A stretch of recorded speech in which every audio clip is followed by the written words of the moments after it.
Hello everyone, welcome to BAJIRAO IAS Academy. Today is 12th of April and in today's lecture also we have some interesting and important news articles from the Hindu and Indian Express newspaper.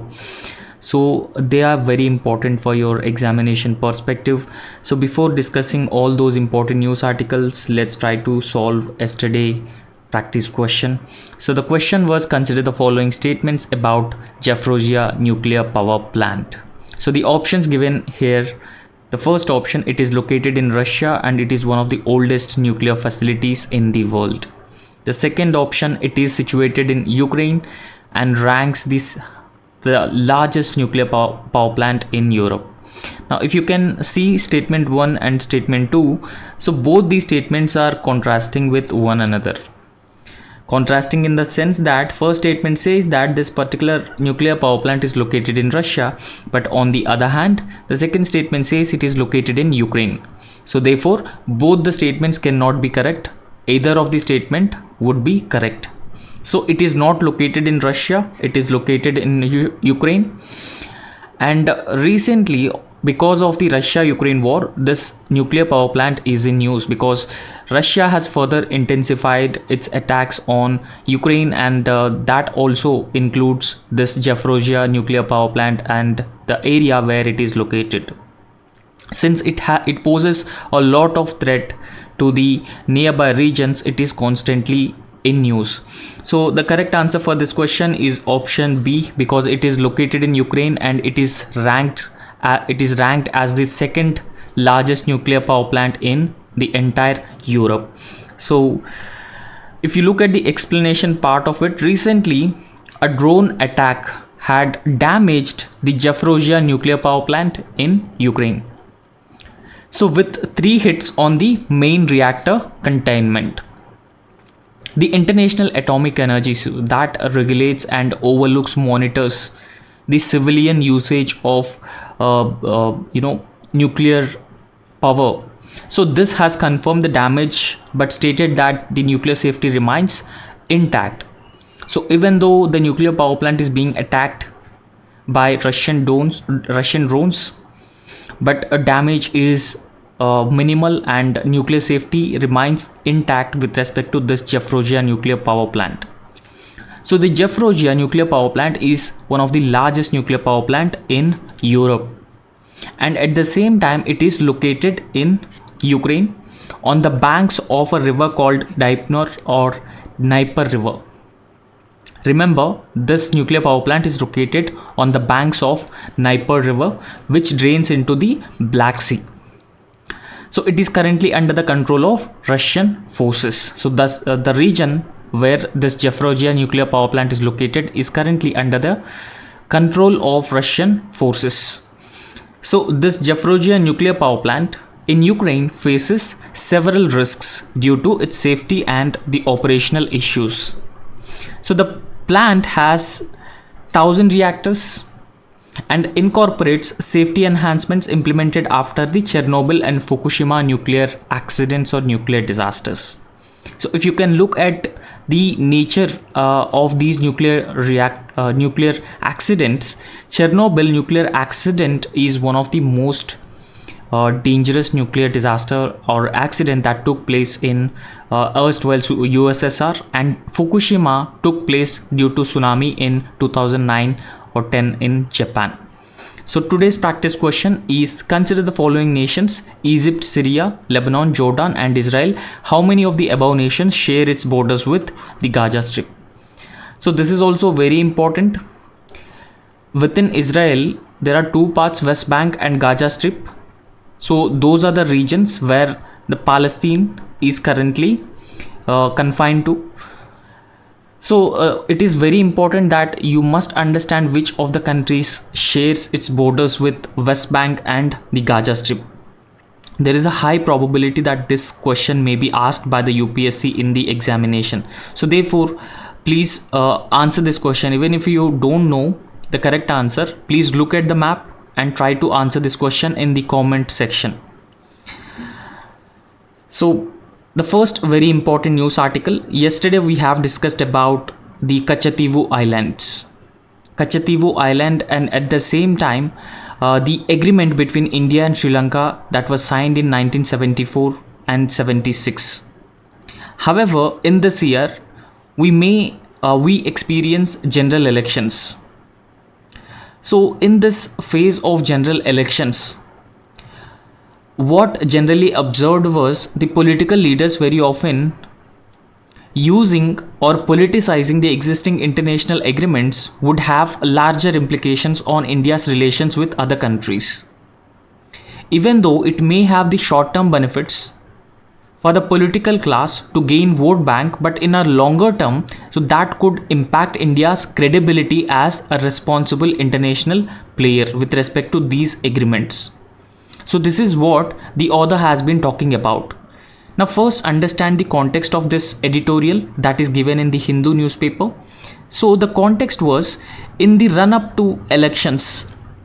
We all knew that we are going to have elections in April and May this year. So there is an intersection of domestic politics with the foreign policy. The political leaders very often mixing the foreign policy with the domestic politics because of these elections, and they could have significant repercussions on the bilateral relationships of India with other countries. And in fact, if you can look at the political class of India, recent statements by Indian leaders regarding the past agreements that included the agreement between India and Sri Lanka with respect to the Kachativu Island, where the government of India ceded the Kachativu Island to Sri Lanka without consulting the Tamil Nadu state government. And the political class also talking about these past agreements in recent times, and policies have highlighted the potential risk of politicizing foreign relations for short-term electoral gains. So they may have larger implications on countries' foreign policy and countries' credibility, and this is what the author has been highlighting here. So firstly, we can see recently majority of the agreements are being criticized by the political leaders. Because if you can look at the statements from Indian Prime Minister Narendra Modi and even External Affairs Minister S. Jaishankar, so they were questioning the 1974-76 agreement of India and Sri Lanka that has ceded the Kachativu Island to Sri Lanka. And that has led to the controversy and sharp reactions from Sri Lankan media and civil society also. So this could in a longer term risks the straining diplomatic relations with Sri Lanka. So why it is said that a straining diplomatic relations? Because China has already made deeper inroads into Sri Lanka, and goodwill and soft power within the minds of the people of Sri Lanka is very important. If Indian leaders continues to question the past agreements about those islands, so that could severely impact the existing straining relationship between both the countries, and that is what the author has been highlighting here. So after that, the author has also been talking about the repercussions on international agreements. So the implications of reopening such a long-standing agreements extend beyond the bilateral relations.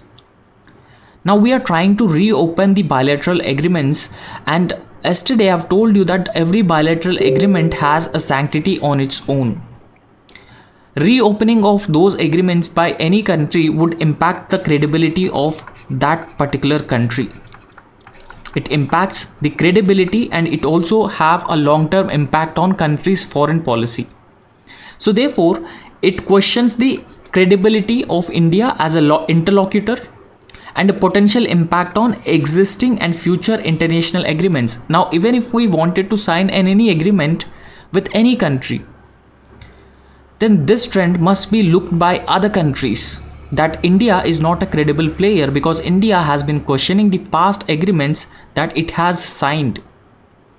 So therefore, every political class or every political party which comes to power cannot question the earlier agreements. So unilaterally cannot question any agreement. However, it can talk about the flaws, shortcomings in those agreements. Rather, we must keep in mind the impact of such statements on the larger bilateral relations between India and any other country. So therefore, it impacts India's credibility in a nutshell as an interlocutor, and potential impact on the existing and future international agreements also. For example, we have signed a maritime boundary settlement agreement with Bangladesh also. So if we have such a track record of reopening those agreements, then our neighbors would feel insecure, and the insecurity of neighbors would be exploited by any other outsider country like China or any other country. So that would potentially have a lot of strategic and security concerns for our country. And after that, we must think about the domestic policies and transnational issues also, or transnational relations also. So one of the most controversial law that was brought by the Indian government recently was the Citizenship Amendment Act. Citizenship Amendment Act and Connected National Register of Citizens. So this Citizenship Amendment Act provide citizenship to certain Muslim minorities from countries like Afghanistan and Pakistan, Bangladesh. So those communities who are Hindus, Sikhs, Jains, Buddhists, Christians, who are persecuted in those countries, in those neighboring countries, and they have escaped the persecution and migrated to India, will be provided Indian citizenship under the Citizenship Amendment Act. The Citizenship Amendment Act has become more controversial because it has excluded Muslims. Muslims will not be given the citizenship under the Citizenship Amendment Act. So therefore, it has created a lot of controversy. So in fact, if you look at states like West Bengal and few other northeastern states like Assam, there was a huge Muslim population. So it is believed that the Muslim population were illegal immigrants from countries like Bangladesh. So the implementation of domestic laws such as the Citizenship Amendment Act can affect relations with the neighboring countries.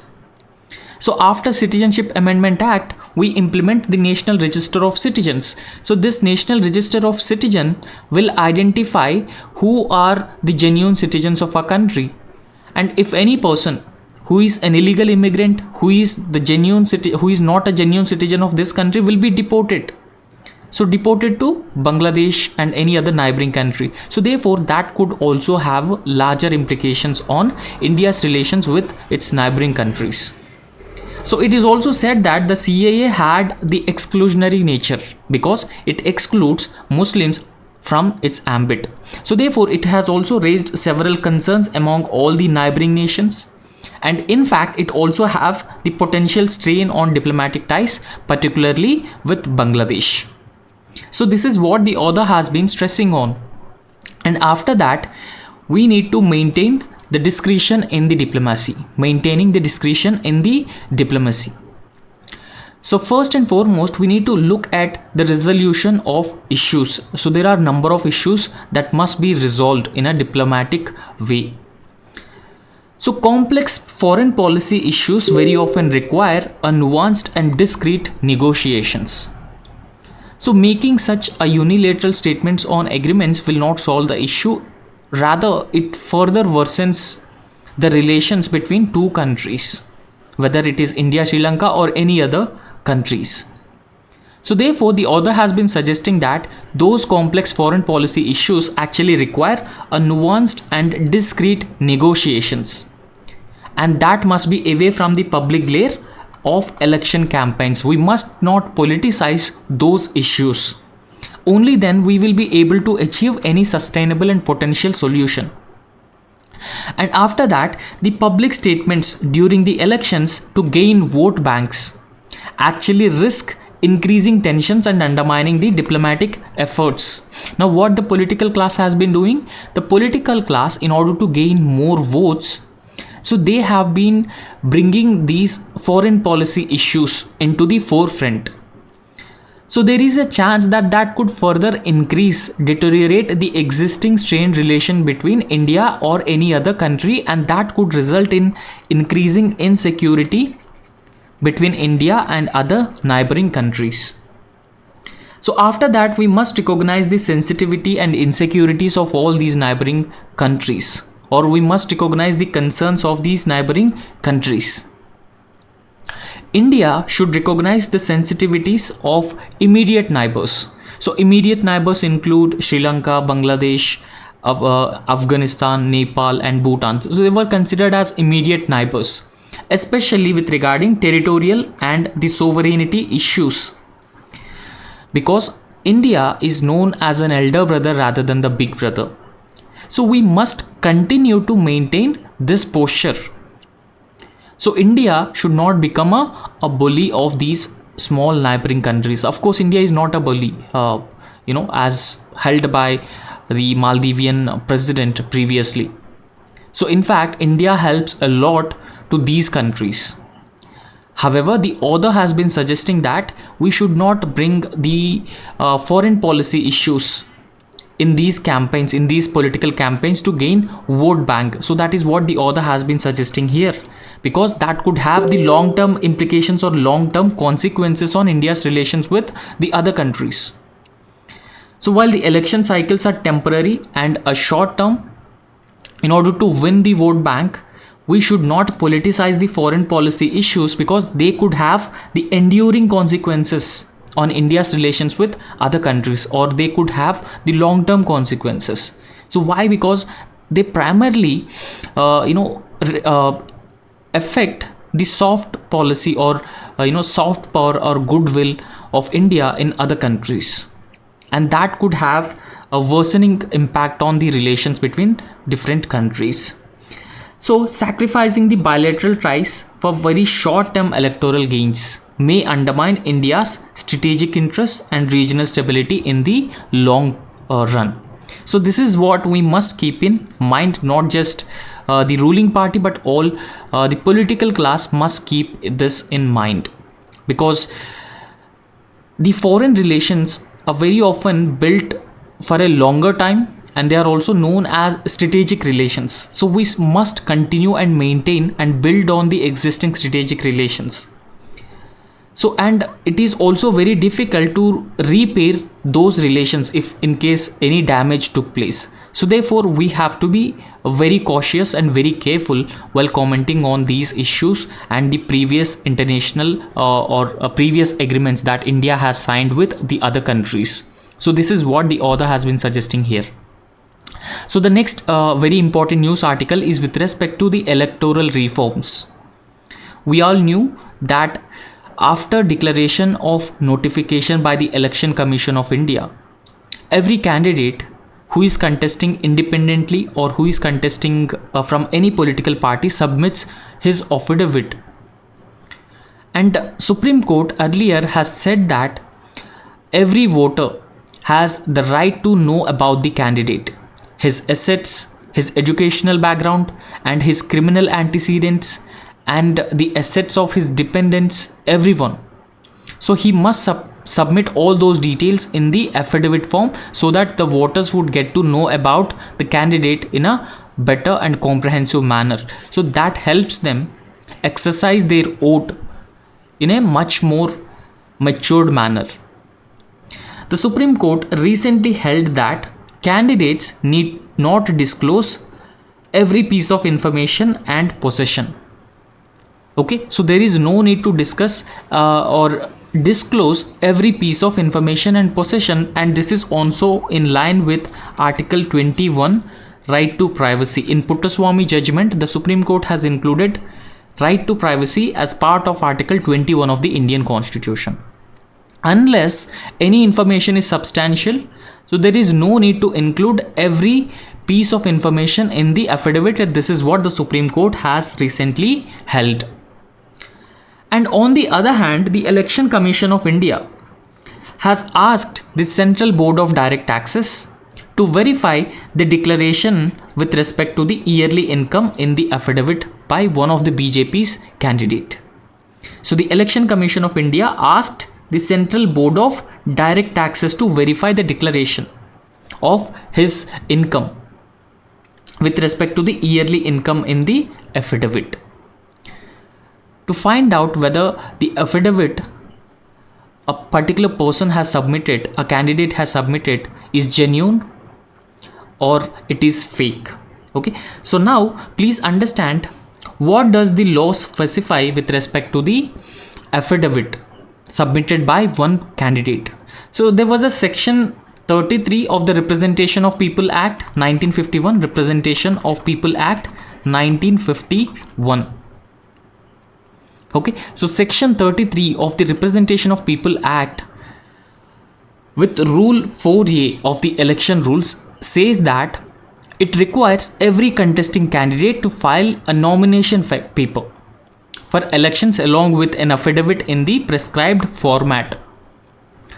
So before submitting a nomination to contest elections, every candidate along with this nomination paper must also submit an affidavit in a prescribed form. So that consists of all the details of the candidate, and this is what was mandated by section 33 of the Representation of People Act. So in fact, in earlier one of its judgment, the Supreme Court, the judgment was Association of Democratic Reforms versus Union of India 2002. So in this judgment, the Supreme Court has held that voters have the right to know about the criminal antecedents, the criminal background of the candidates. Now, if you look at Indian politics, criminalization of politics is one of the most serious and the challenging trend that we have seen. So it is also said that around 42% of the total member of parliaments have the criminal cases against them. So here law breakers have been becoming the lawmakers. So therefore it is a very serious concern of criminalization of politics, and making Indian politics free from the criminalization of politics is also part of the electoral reforms. So the Association of Democratic Reforms and Union of India case, the Supreme Court has said that every voter has the right to know about the criminal antecedents or criminal background or criminal cases and income and asset details of the candidates and candidate dependents. So this is what the Supreme Court has held in earlier judgment of ADR versus Union of India 2002. So this has resulted in a creation of separate section of Representation of People Act, that is 33A. Section 33A was created, and this section 33A requires details of criminal antecedents which have to be part of the election affidavit. And apart from that, section 125A of the Representation of People Act, so it further provides that in case any candidate failed to furnish the required information, he has not furnished or provided the required information, or if he has given any false information, then he will be punishable with an imprisonment of up to 6 months and fine or both. Okay, so these are the penalties and fines that are being imposed on a person who is providing the false information in an affidavit. Either not providing information or providing false information in an affidavit, because the Supreme Court has clearly said that every voter has the right to know about the criminal background of the candidate. Because if I am a voter and I know about the criminal background of a candidate who is contesting elections from my constituency, then I would make an appropriate choice whether to elect him or not. So that is very important here. And significant issue relates to candidates with the serious criminal charges contesting elections, and that very often leads to the criminalization of politics in India. So in fact, some candidates are actually circumventing or crossing over the requirement of Rule 4A. So that has been leaving certain columns blank and filling the incomplete affidavits.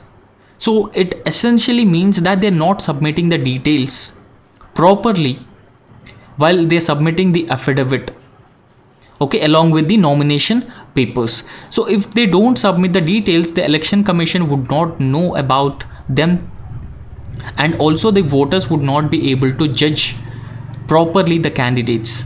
So it once again acquired an order of the court in Resurgence India versus Election Commission in 2013 to ensure that all columns must be filled appropriately by all the candidates who are submitting a nomination paper or an affidavit.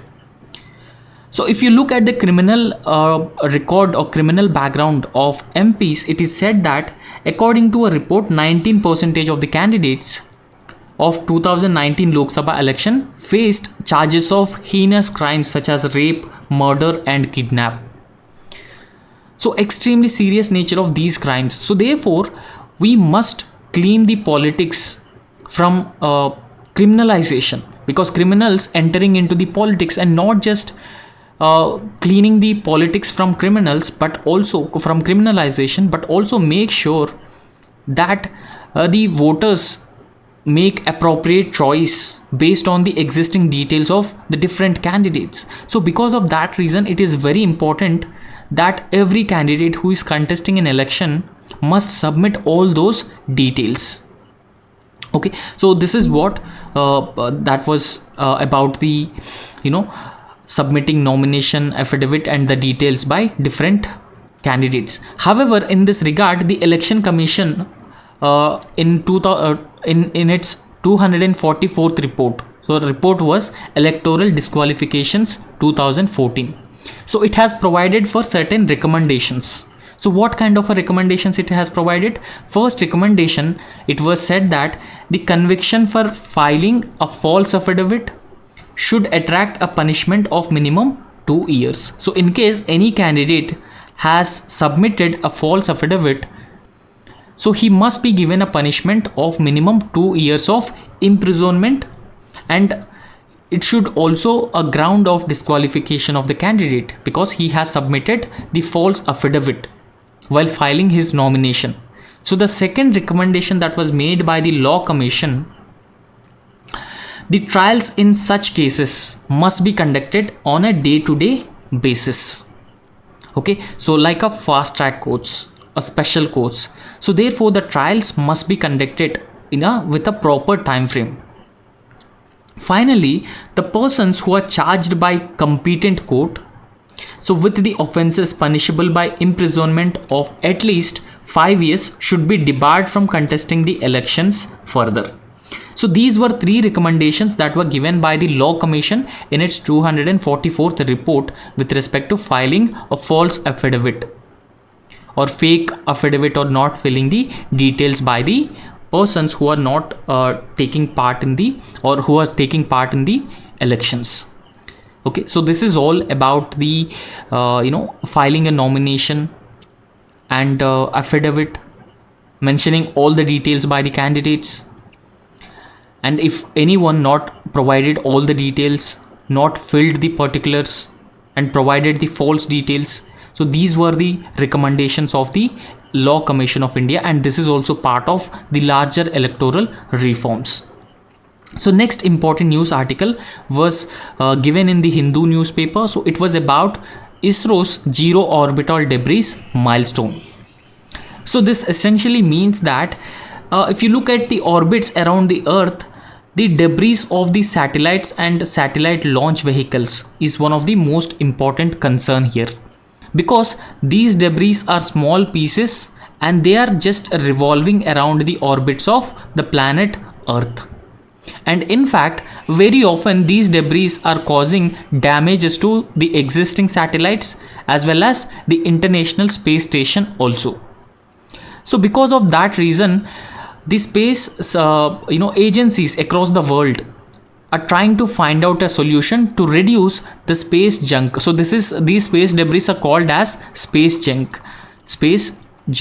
So every space agency is finding out a solution to minimize the space junk in the orbits around the planet Earth. And in this context, ISRO recently made a significant improvement to reduce the space debris from its launch vehicles. So we will understand how the XPOSAT satellite of ISRO has actually helps reducing the space debris, or it will not result in space debris. Okay, so firstly understand this. Now we'll come to this later. Okay, so this particular we come to later. So recently, the Indian Space Research Organization has announced that PSLV, Polar Satellite Launch Vehicle Orbital Experimental Module 3, or it is also known as POEM 3.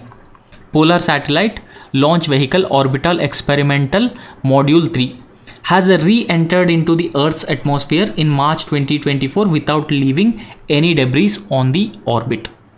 So it has not left any debris on the orbit around the Earth, and it is considered as one of the success of ISRO, reducing the space debris or space junk. Now first understand some highlights about this POEM 3 mission. So mission was launched as part of PSLV C58, and that was launched in January 1st, 2024 of this year.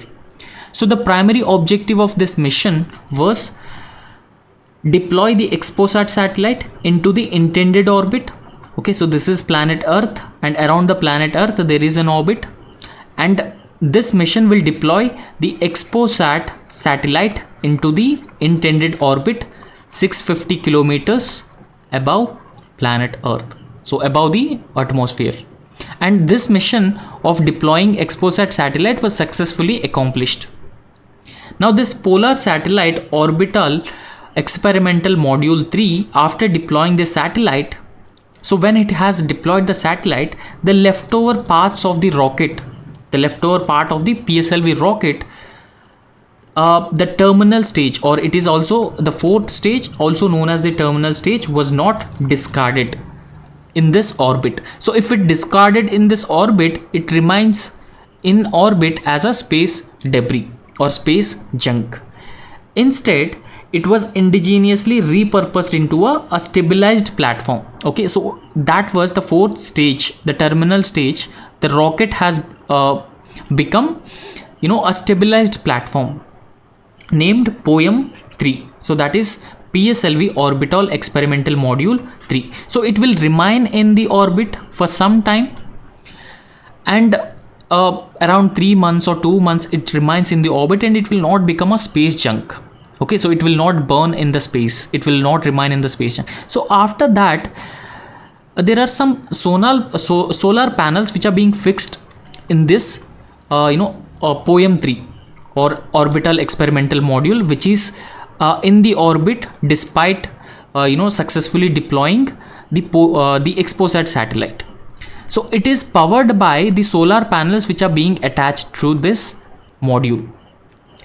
So once it serves its purpose, then the altitude of this particular POEM 3 would be reduced from 650 kilometers to 350 kilometers, because it is already powered using these solar panels. So when it reaches the 350 kilometers, it enters into the Earth's atmosphere and it burns, so thereby leaving no debris around the orbit of the planet Earth.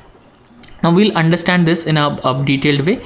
So PSLV lifts off from the Sriharikota with a primary satellite. Okay, so this was PSLV C58. So that was lifted off, and in the second part, a separation of 3 stages of rocket took place in this stage. Okay, so it is out of the Earth's atmosphere, and last stage reaches the space. So that was the fourth stage, or terminal stage actually reaches the space. Okay, so third last stage of PSLV delivers satellites into its orbit. So it deploys the XPOSAT satellite into the space, the last stage, and the last stage remains alive and it orbits around the orbit of Earth. Okay, so instead of becoming a debris, the last stage remains active for 6 or more months, and it will be served as an experimental platform in the orbit of the Earth. So after that, after the first 3 months or 3 stages of rocket, first 3 stages of rocket would fell down. Okay, so after this 6 months completed, and it immediately comes into the Earth's atmosphere and it burns, so thereby leaving no space junk or no space debris around the orbit. So it was developed by Vikram Sarabhai Space Center, and this was an experimental mission or space platform to platform in orbit experiments using the final stage or terminal stage. So otherwise, which was a discarded stage of ISRO's PSLV. So PSLV is actually a 4-stage rocket where first 3 spent their stages and they fall back into the ocean. However, the final phase reaches into the space, and the final phase remain active and it orbits around the Earth. Okay, so it would be used as an experimental platform for some time, for 6 months or 3 months. So a final stage after launching satellite into the orbit, and it's end up as a space junk. But it is not the case with the POEM-3. So POEM spent final stage will be utilized as a stabilized platform to perform several experiments within the orbit of the planet Earth.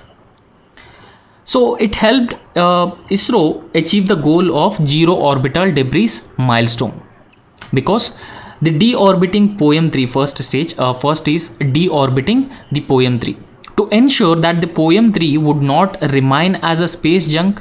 So it will not be a space junk. Its orbit was lowered from high altitude 650 kilometers to 350 kilometers. So after it has completed its purpose as a stabilizing unit, then it goes to a phase called passivation. So passivation is actually to minimize risks. So if there is any leftover fuel within this POEM-3, and that leftover fuel would be eliminated in a process called passivation, because this would minimize any risks posed to the people who are living on this planet Earth. Okay, so this reduced the chance of accidental explosion during the re-entry that could create a lot of debris around the space. Okay, so it is said that the zero debris goal is achieved through this POEM-3 mission of the ISRO. On March 21, 2024, POEM-3 successfully re-entered Earth's atmosphere, meeting its fairy end. So due to the well-planned deorbiting and passive maneuvers, the PSLV C-58 and ExpoSat mission has resulted in practically creating zero debris leftovers behind Earth's orbit. And in fact, it is considered as one of the significant achievement in space, sustainably reducing the potential hazards of space debris for future missions. Okay, so it has reduced the space debris, and this technology will also be applied in future space missions or future space programs. So the next important news article is with respect to the the invasive alien species. So there are certain species called invasive alien species. So these invasive alien species are not native to one particular ecosystem, but if they enter into any ecosystem which is not their original habitat, so then they start destroying the the non-native ecosystem. So that poses significant challenges with respect to the biodiversity protection and biodiversity conservation, because it significantly diminishes the biodiversity, and it will also pose threats to the existing endemic plant and animal populations. So like cheetal in Andamans, how invasive species threaten the natural ecosystems. So we need to understand how the invasive species actually threaten the natural ecosystems. So if we can talk about the article that is given in the Indian Express newspaper, in a bid to manage increasing population of cheetal, so that is the spotted deer in Rose Island, or it is officially known as Netaji Subhash Chandra Bose Island in Andaman and Nicobar Islands. So recently it has sought help from the Wildlife Institute of India. So please understand, the cheetal or spotted deer is not native to the Andaman and Nicobar Islands. Rather, it is also said that in the 20th century, British introduced the spotted deer into the non-native Andaman and Nicobar Island. So that has resulted in significantly increasing its population and destroying the native ecosystem and the native biodiversity of the Andaman and Nicobar Islands, or the Rose Island in Andaman and Nicobar Islands. Cheetal, which is native to mainland India, So it was introduced in this tiny Rose Island, so that is just 0.3 square kilometer small, by the British in the 20th century. And at the same time, this cheetal does not have any natural predator, because in order to maintain the food chain and food web at different trophic levels, every animal must have a natural predator. But here in this context, cheetal does not have any natural predator or any competitor. So since it does not have a predator or competitor, the population drastically increases. So apart from that, the other advantage is that they are good swimmers, and this cheetal swiftly spread across the Andamans and increasing their population. So over the past 2 decades, studies have been examined seemingly increasing or a disastrous impact on the islands native flora and fauna because of this cheetal population. So bringing in spotlight the topic of invasive alien species and threat they pose to the endemic ecosystems. So now, what are these invasive alien species? So in fact, there was a convention at the global level to conserve and maintain the biodiversity. So that is the Convention on Biological Diversity. So the Convention on Biological Diversity defines invasive alien species as species whose introduction spread outside their natural habitat threatens the biological diversity of the other habitats where they were accidentally introduced, whether intentionally or unintentionally introduced. So the invasive alien species include plants, fungi, and even microorganisms. So they can influence all kinds of ecosystems in a non-native habitats. So in fact, the Convention on Biological Diversity, the UN Global Treaty on Safeguarding the Biological Diversity, has characterized these invasive alien species as arrive, survive, and then thrive. So when they arrive, survive, and thrive their populations, when they don't have the natural predators, so then that could pose a significant challenge to the existing native or endemic species, both plant species and animal species also. So when it endangers the existing endemic populations, native populations, so that significantly impact the biodiversity of an area, and not just the biodiversity of an area, but also reduce the ecological nature of that particular area. So this means that these species need an introduction either through natural or human intervention, and they survive on native food resources, reproduces at faster rate, and edge out the native species in the competition over the resources. Okay, so that helps them significantly increase their populations. Now, what are some examples of invasive alien species? So there are a lot of examples of invasive alien species in India. Such, for example, there are certain fish species. African catfish is known as invasive alien species. Nile tilapia and red-bellied piranha and alligator gar and turtle species. There are some turtle species such as red-eared slider. So all these species are considered as invasive alien species. They are reducing the native ecosystems, flora and fauna, and also reducing the levels of biodiversity in any area. So how does the invasive alien species actually impact the native flora and fauna? That we must understand. So these invasive alien species act as a disruptors of food chain, and they also disturb the balance in the ecosystem. And it habitats where there is no competition, invasive species can dominate the entire ecosystem. So in fact, we can talk about one example, that is the Kailadio Park in Bharatpur, Rajasthan, which is a UNESCO World Heritage Site, where African catfish has been known to prey on waterfowls and migratory birds as well. So these are the worst consequences that we face because of invasive alien species. So in fact, IPCC and IUCN have reported that the invasive alien species would pose severe threat to the biodiversity, and it is also one of the major factors which led to the degradation of existing biodiversity. Okay, so that's all for today, and thank you so much. So please subscribe to our YouTube channel and also hit the like button, and thank you so much.